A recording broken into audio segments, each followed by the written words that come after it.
When we started to design the agenda for today, as Ravi said this morning, we wanted it to be optimistic. We wanted people leaving the sessions and ultimately the day feeling energised, feeling positive about the UK and its prospects.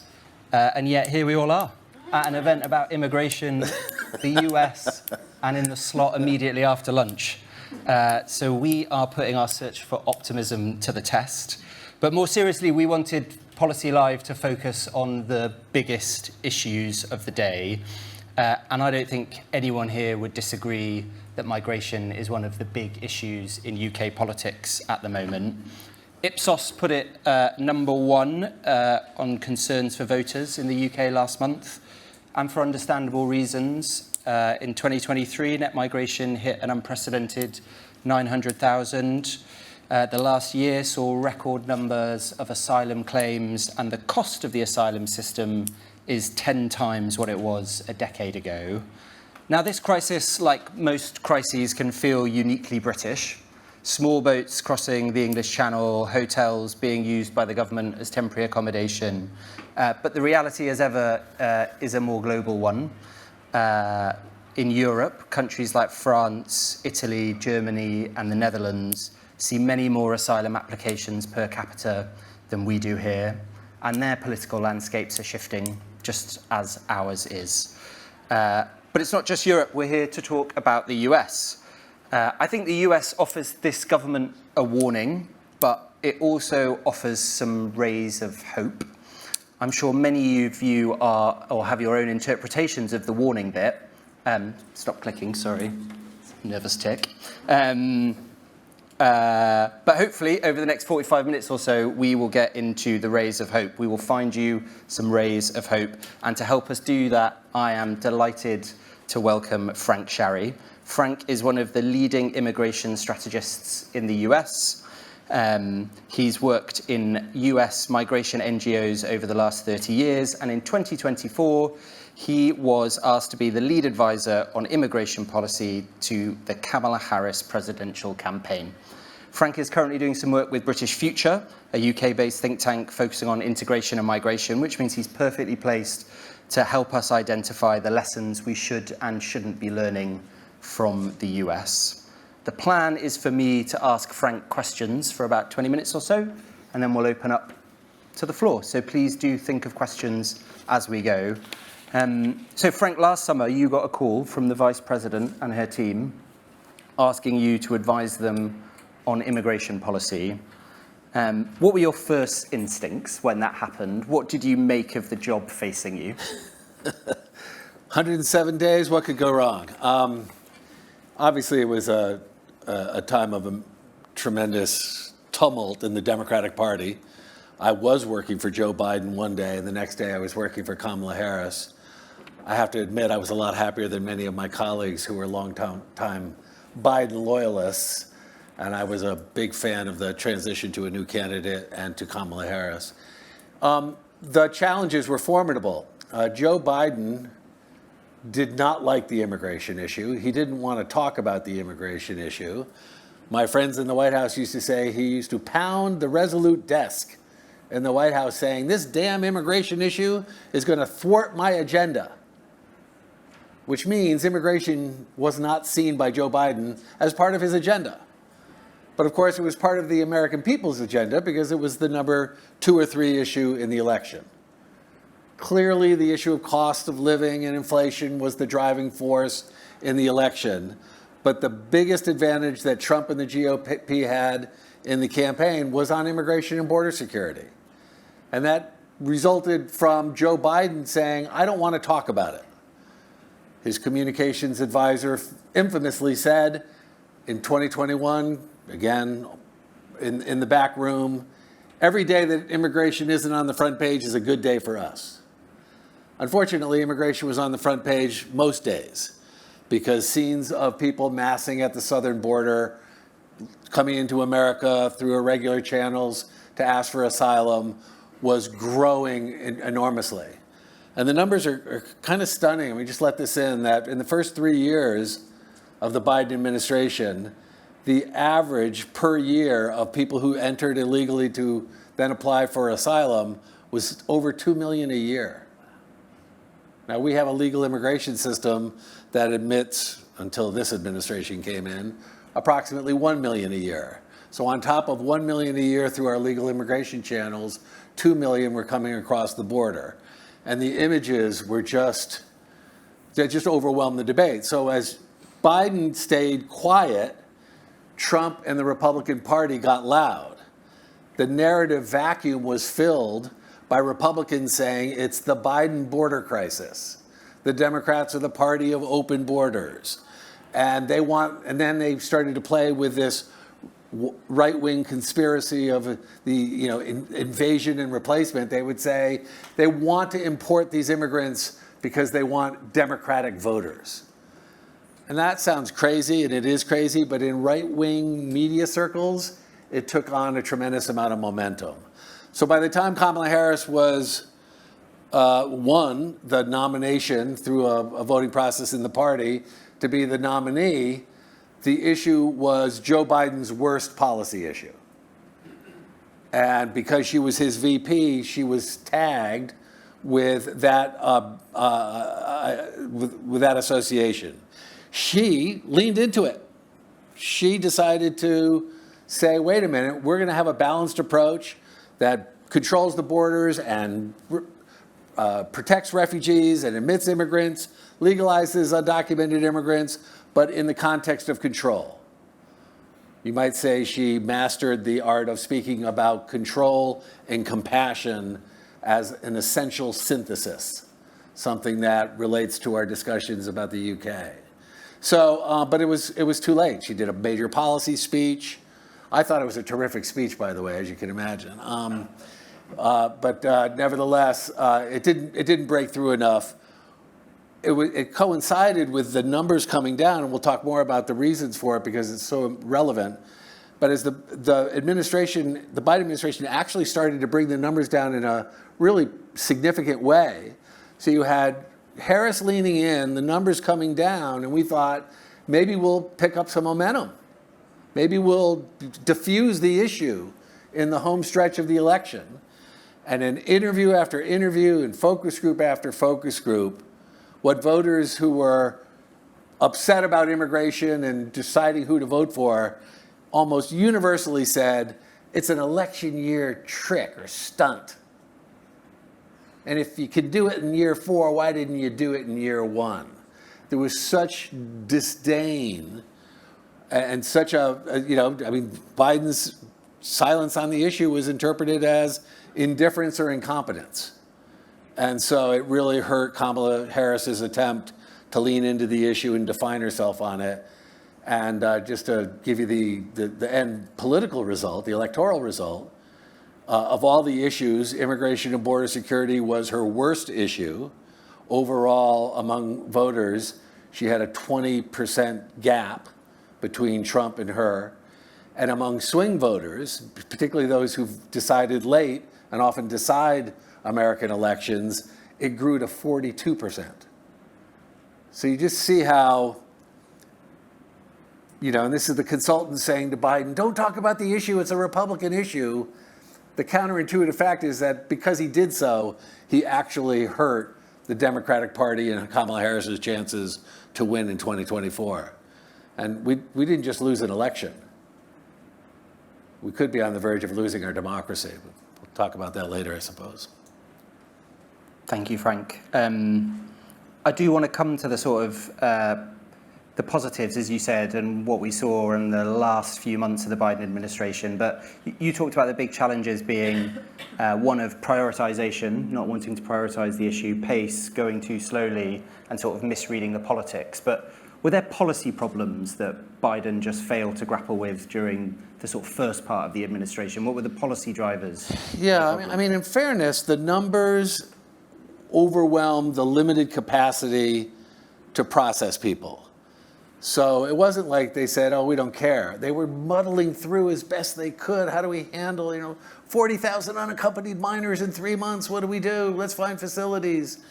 10,000 people a day. What do we do? Let's usher them in and put them in the asylum backlog and hope for the best. And then when the Texas governor, Republican Greg Abbott, started to bus people to New York and Chicago, they're on the streets, they're in hotels, huge controversies. So they actually had a message, they just didn't have a policy to back it up. So we're building a system that's safe, orderly, and humane. But nobody bought it. I mean, it was sort of none of the above in terms of the lived reality of what was happening. So again, they mainly said, do the best you can, but I don't want to talk about it. And without that kind of political prioritization by Biden and his top team, the people who were working on it were sort of shunted to the side and in the laboratory trying to figure it out. And then when they got really desperate in year 4, those policy specialists were brought in and they actually implemented a strategy that worked, which is quite remarkable. So we should come on to the strategy that works. So I think if we could offer a sort of policy potion to our politicians here, politicians of all parties, and say there is a proven way to reduce illegal crossings by 80% in little over 6 months, they would bite my arm off. But that's what you did, right, in the US? That's what happened. How? How did it happen? It is the biggest policy breakthrough that people don't know about, right? So, first of all, Biden did, in December of 2023, the numbers went up to 250,000 a month. Can you imagine that? 250,000 people coming across the border. He got on the phone to the president of Mexico, Lopez Obrador, and said, please do something. And Lopez Obrador had been taking migration more seriously. He also didn't want his successor to deal with Trump, so he got busy. And they started to disrupt the smugglers that were operating throughout Mexico, and it made some difference. But the real, so the international cooperation with Mexico, from a sort of an instrumental tactical relationship to a deep partnership, that it was really one of the cornerstones of the success of this policy, was the basis for 2 other elements. The 2 other elements that worked together was, one, they narrowed eligibility for asylum at the border. This is very controversial because they maintain, the people who put this policy in place, we cleared it with the Department of Justice. It was in keeping with our international obligations. Of course, my lawyer friends on the left are like, hell no, that was violating the law. So it never got litigated in the courts, but it was an attempt to say, how do we make sure we preserve refugee protection without allowing the misuse of the asylum system? So what they essentially did is say, if you come across the border without authorization, we're not going to ask you if you want to apply for asylum. You have to affirmatively say it. And it was the obligation of those who are apprehending the people coming across, obviously to look for humanitarian cases where the most vulnerable, kids and people who actually said, I want to apply for asylum. But for the most part, people who arrived were sent back immediately. At the same time, the United States dramatically expanded what we call legal pathways, what's often referred to in the UK as safe routes. And the idea was, we're going to try to shift the incentives so that if you come illegally, pay $10,000 to a smuggler, you're going to get turned back and have that mark on your record. So if you try it again, you actually face jail time. Or you apply online for wherever you are for a growing number of humanitarian visas, refugee slots, something called CPB-1, an app that was used as a safety valve at ports of entry in northern Mexico. But a total of 77,000 per month legal slots that were used to say, look, if you come without authorization and a smuggler, your chances of getting in are almost non-existent. If you apply and get in line, you have a very good chance. Not a guarantee, but a very good chance. The results were stunning. We were all blown away. It wasn't like, oh, they had this in their hip pocket and they were just waiting for the right time. They were tinkering and experimenting and scaling and integrating. And the numbers dropped from December 2023 to December 2024, 250,000 a month to 44,000 a month, an 81% drop. 44,000 a month was lower than a similar time during Trump 1.0. So the idea of Biden having lower numbers than Trump in his first term should be a huge news story. But of course, the press was much more interested in the horse race and in the politics and how voters didn't seem to care. But it's really quite a remarkable thing that in a relatively humane way, the United States was protecting people from refugee or refugee-like conditions and situations, and at the same time, regaining more control of its borders. That both and was a real breakthrough. I mean, I've been dealing with border policy in 40 years in the United States, and we basically would say, okay, numbers go up, numbers go down, let's hope for the best. Let's hope for a change of weather or monetary policy in Mexico or beyond. But the post-COVID surge was enormous because America was recovering from COVID and Latin America was not. And the push factors were huge. Of course, the American media and the American political class only talked about the pull factors because Joe Biden said he wasn't going to be Trump, therefore he was encouraging people to come. That's the silliness in the debate, but those are the perceptions that drive the politics.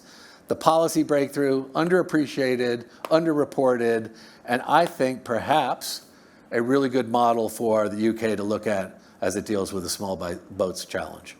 I want to come to that in your perception of where we are in the UK, but I've got one more question, which is the kind of mixture of returns agreements and deterrence and legal pathways.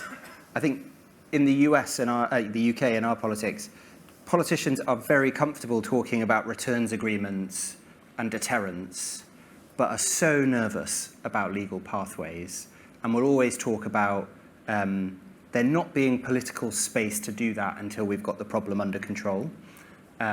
What prompted Biden to take the risk? Well, desperation. I mean, in June, he issued his big proclamation on this in June of 2024. It was clear that the border issue was driving down his approval ratings and his electability, and that it was Trump's best issue.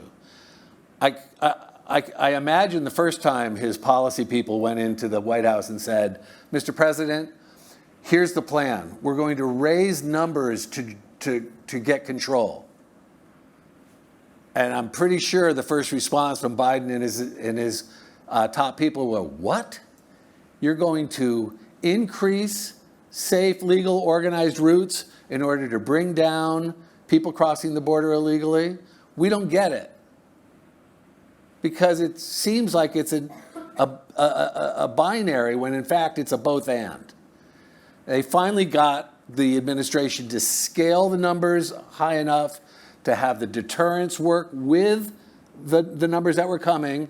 And a big part of it was Mexico's cooperation, because Mexico agreed, in exchange for the safe routes, for the expanded legal pathways, to take third country non-nationals back to Mexico.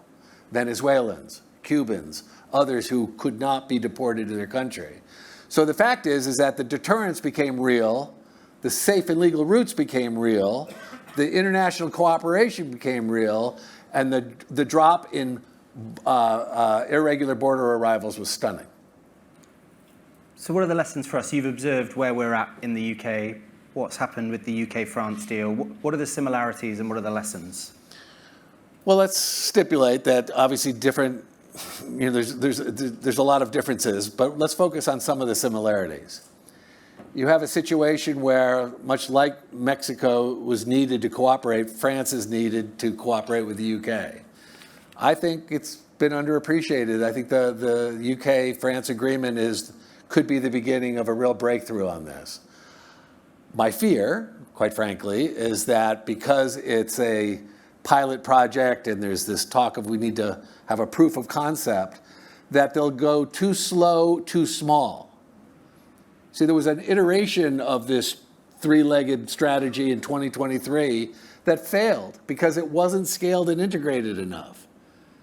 So I think the lesson is that very quickly, the UK government and with France is going to have to go big. Again, Mr. Prime Minister, we have to increase the numbers tenfold in order to reduce small boat arrivals. What? But that is the lesson from the US approach. By the way, this is kind of at the best of the refugee protection system over the last 50 years, one of the crowning accomplishments of civilization. This idea of make sure people are safe.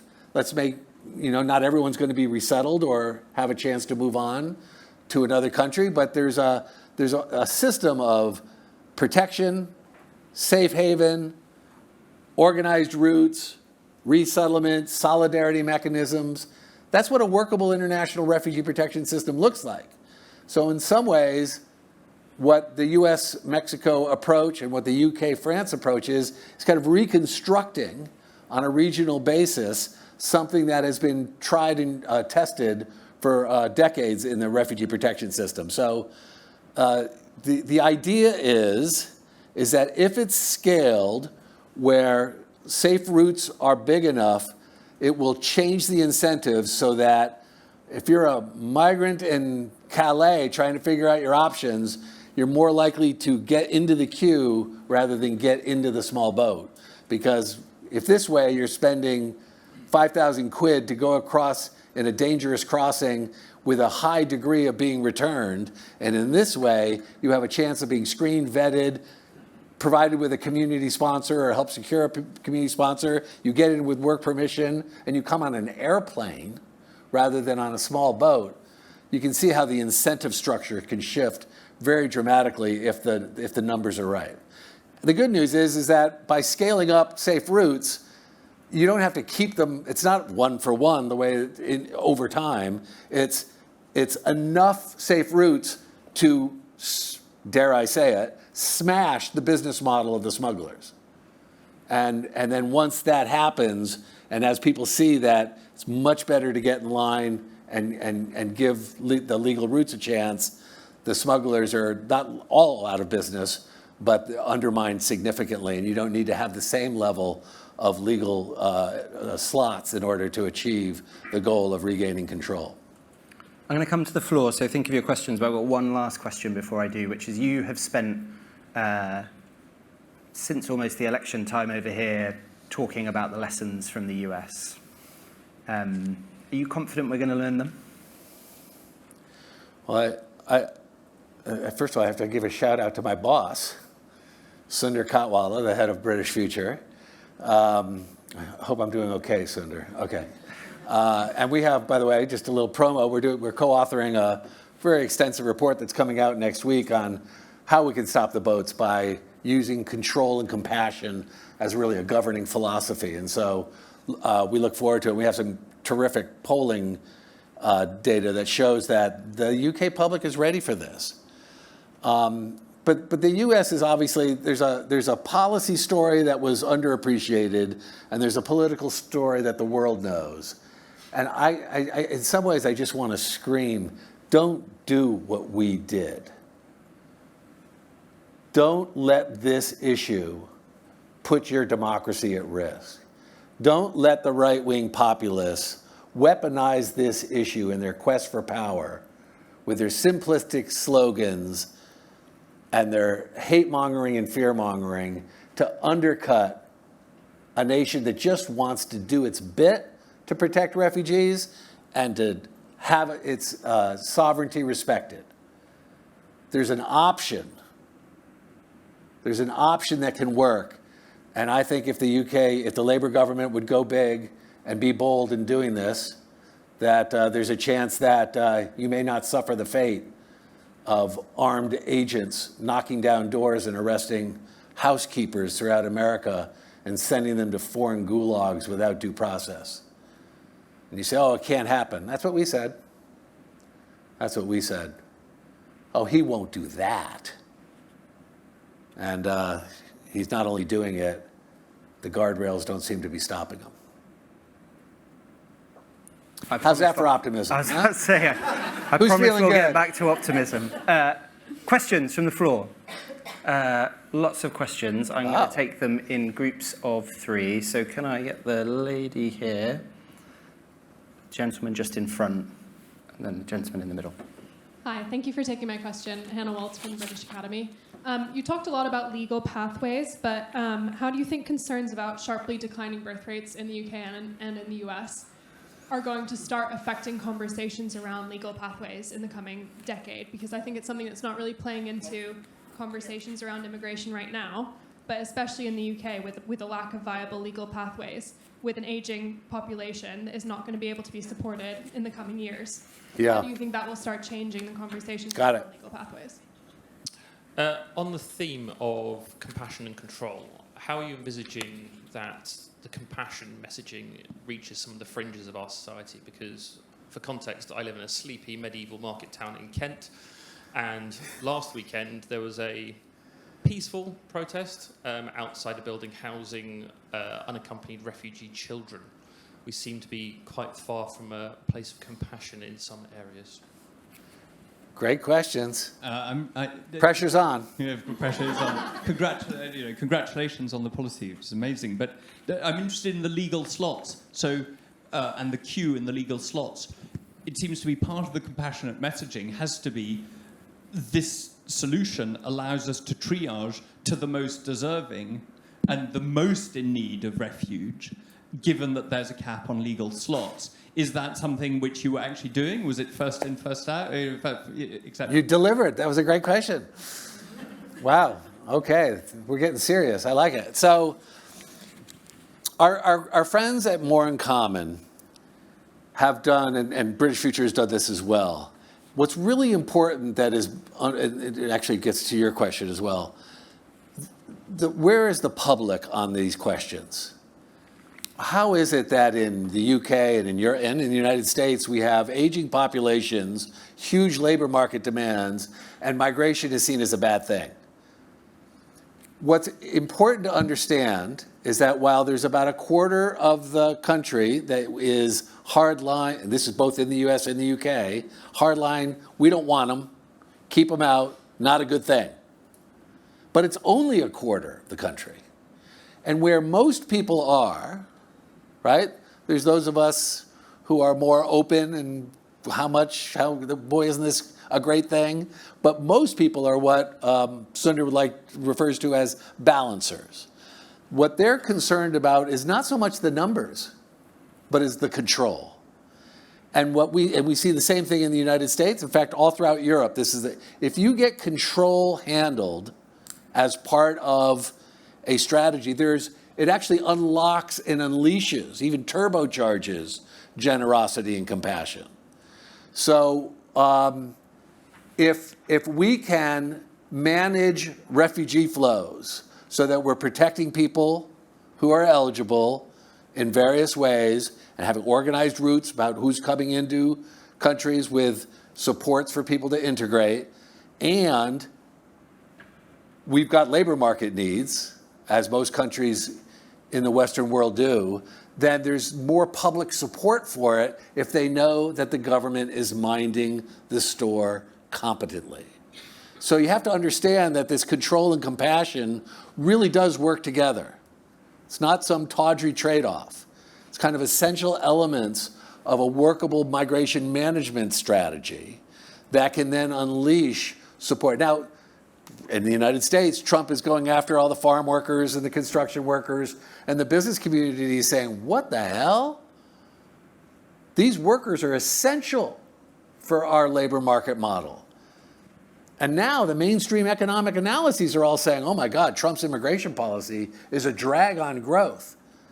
See, so the debate has shifted because his cruelty and his overreach is actually not what the American people want. If Biden was too soft on control, Trump is way too cruel on control. And so that middle ground where there's political support, and if you get the policy right, big if, you actually have a politically sustainable migration policy that can meet the labor market needs for an aging society. So, I mean, I sometimes say, like, we're kind of like, industrialization was like a big process that it took about 75 years for most countries to figure out how to manage. We're still figuring it out. But we're like in the 1870s, 1880s of migration management. We're at the beginning. So that's not an excuse. It's just I mean, did you see this Sky News thing last night? Anybody see this thing? It was a discussion of immigration. If you missed it, you missed nothing. It was, I mean, Trevor Phillips, come on, man. He's a smart guy. He's an expert on this stuff. Oh, but it's such a stupid, silly discussion. In America, it's even worse. So we do need to have a serious discussion about how to have migration that serves our interests, reflects our values, helps the economy grow. We have integration strategies that deal honestly with tensions and trade-offs, and we're just not quite there yet. But I have to say, I think the UK does migration better than most countries, and that's a competitive advantage going forward if we can get this control and compassion balance right. So to respond to the demonstration in Kent, like, what's going on there? There is enormous frustration. Many of us underestimate the sense of violation that people are coming here with smugglers and not respecting our laws and then getting stuff. I've been in a lot of taxis this week, as I'm sure many of you have been. Oh, the earful, and long taxi rides too. Oh my God, I used to vote Labor, people, and just on and on and on. But you know what?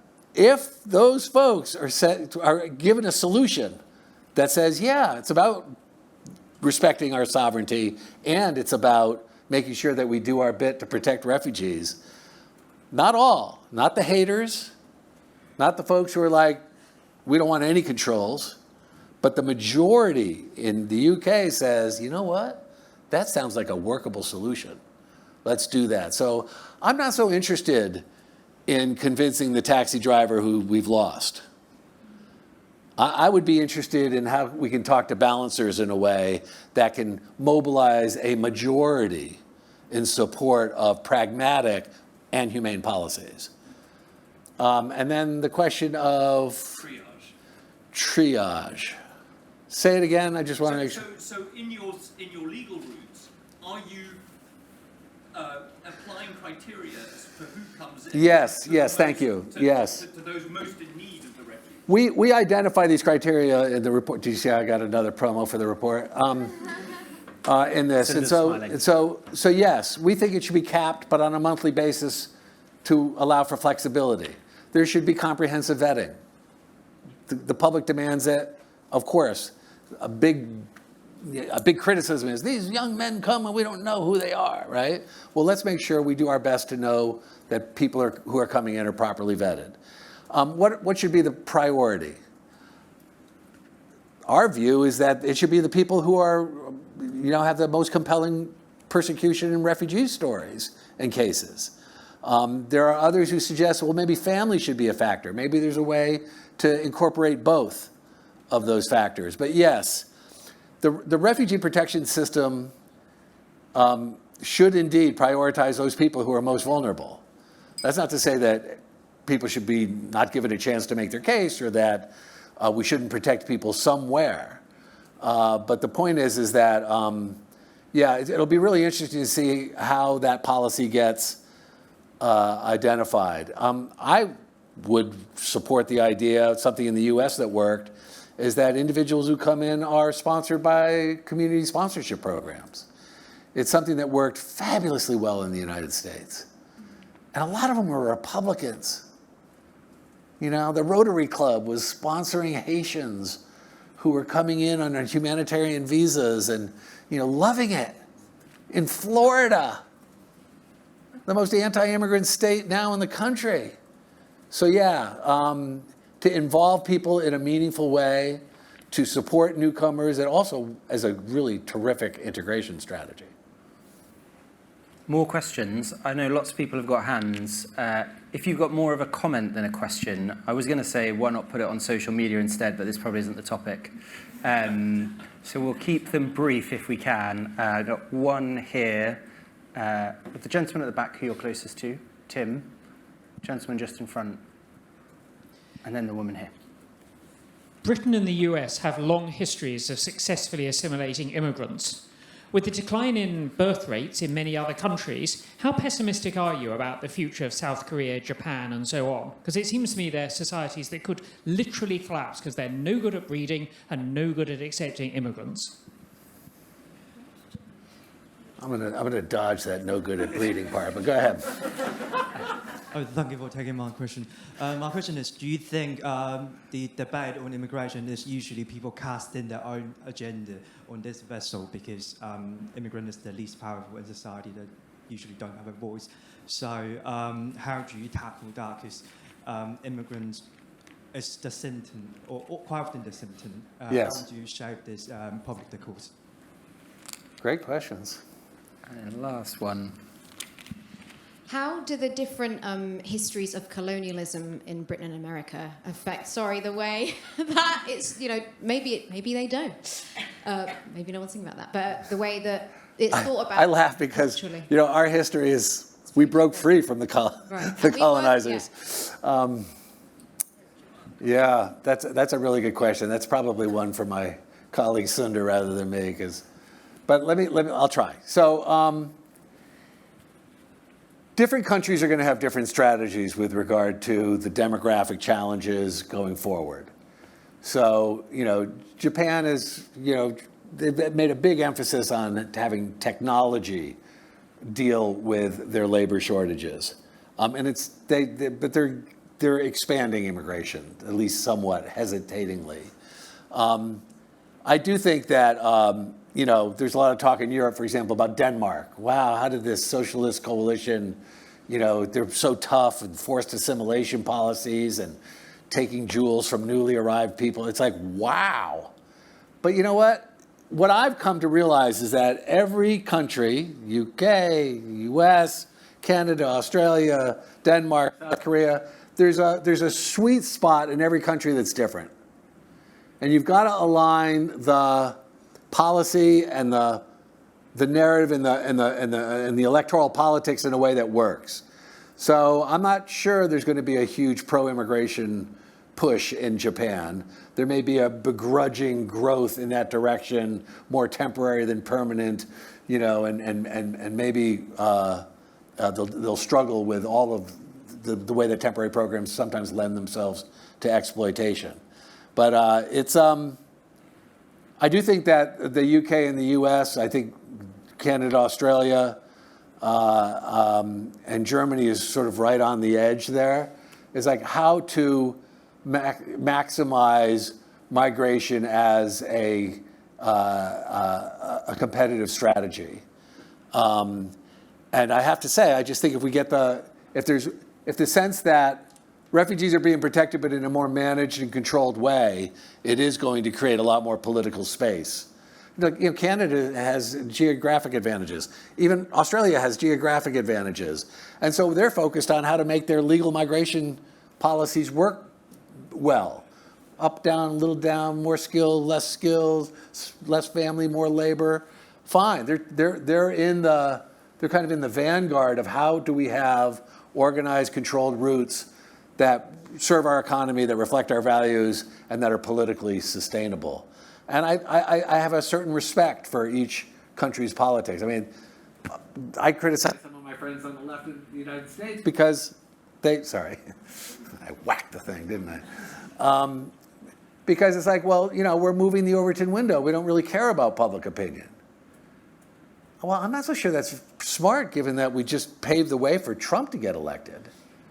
And I deal with academics all the time who say, you know what? International migration, the forces are too powerful. We can't manage and mitigate these forces. You're kidding yourself. You're spinning people that there might be a way to do this. I'm saying, okay, well, let's just say we can't do anything because I'm pretty sure if we don't mend it, that the right-wing populists are going to end it in terms of refugee protection, and we're going to have 60 Trumps, not 10. And that's a world I don't want to live in. So I do think we have to keep iterating experiments and processes. Now, refugees are inherently politically weak in every situation, but that's why it's so critical that we have to mobilize a majority public opinion and alliances that can support immigrants. Immigrants have to be at the center of it, sure. At our best in the United States, we organized an alliance behind a comprehensive approach to immigration reform that enjoyed 75% support. We had labor, we had business, we had movement conservatives, civil rights groups, with immigrant communities part of it, of course. But it wasn't like, oh, immigrant communities, you have to build the political power. What? When most don't have the vote?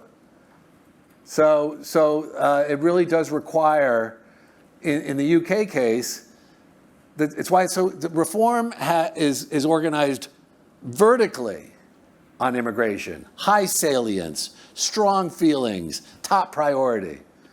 And we have to mobilize in the UK the three other quadrants to have an alliance that hangs together, that makes common cause for reforms that are balanced and pragmatic. A much harder political case to make and to win, but I think absolutely essential if we're going to succeed. And that will make it much easier for whatever government is in charge, but certainly this government, if there is that kind of alliance saying, go big, we got you.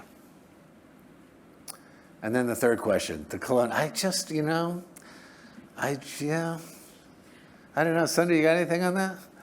Well, British ethnic minorities have got a stronger sense of their feeling of being British than the white British or the ethnic minorities in other West European countries. And that is a product of British colonialism, post-colonialism, integration, anti-racism.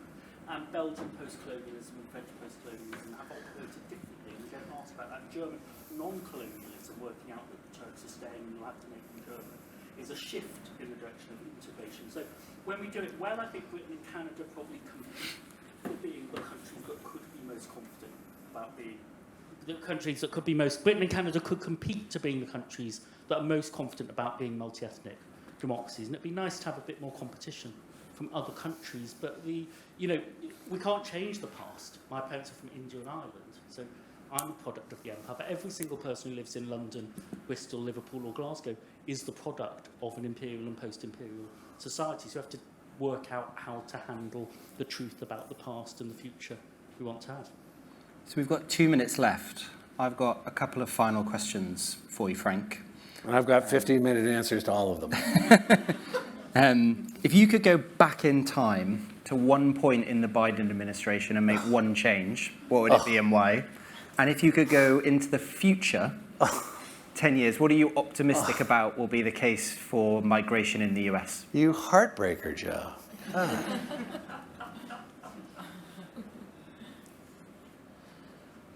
I wish that in year one of the Biden administration, he had called together a group of people inside and outside of government and said, you know what? This is politically unsustainable to have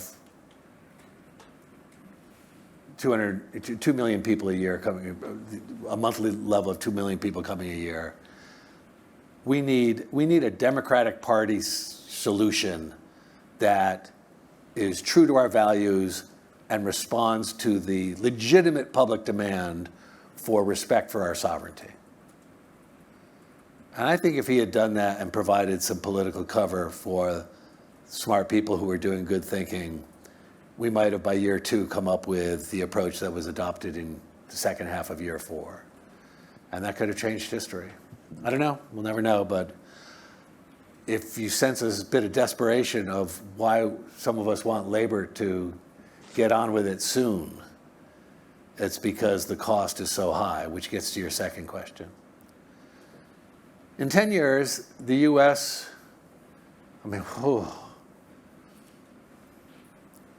I'm losing my optimism for the future of America, I won't lie. I don't see guardrails holding. I see an authoritarian. It used to be a creep, and now seems like a sprint. And perhaps now increasing political violence as a norm. I think we could be a deeply divided, more violent, more hateful society in which it's not about telling immigrants don't come, it's that immigrants won't want to come. Why go to a country that is so riven with division and violence and hate, even though America used to be the promised land? That's one option. There's another option. It's usually Brits that have said we're pessimistic. Yeah. The other option is that, I mean, you're already seeing it in the polls. The good news is that Trump's best issue was immigration when he came in. He was at about +10 at the beginning of his presidency. His approval ratings are now down to 35% on immigration. That's a big drop. That's a 35% drop. Do you think that's a sign that talking tough doesn't work then when you ultimately get in and have to try and deliver? No, it's that talking tough is like 10% of what happens. It's what he's delivering in a way that people never expected. They thought he was going to come in and control the border, do a better job of controlling the border and deport criminals. And he's come in and he's controlled the border by violating every treaty obligation and law we have. We'll see if the Supreme Court actually does anything about it. And the mass deportation strategy. They're trying to achieve something, which will sound familiar if you follow reform, that they want to achieve a net negative migration in America. Stephen Miller, who will probably go down in the president's advisor on this, who I think will go down in history if the second scenario happens, as one of the cruelest people in this century, has a quota system and they're increasing the number of agents with masked agents going after people. It is horrific. The number of casualties mounts daily, and the public is outraged. Not the strong supporters of Trump, whoa, they watch Fox and he's doing great, he's going after criminals. No, he's not. So the point is that he doesn't have the balance of control and compassion right. And at some point, if the Democrats can, if there's a free and fair election, and if Democrats win them, which I think they would win them if there's free and fair, I think the Democrats will come back a lot more sensible than the early Biden years and say, we're going to make sure we have, immigrants are assets, control is good, let's get control so we can expand the number of people we bring in. Thank you, Frank. That's all we've got time for. Can I get a massive round of applause for Frank?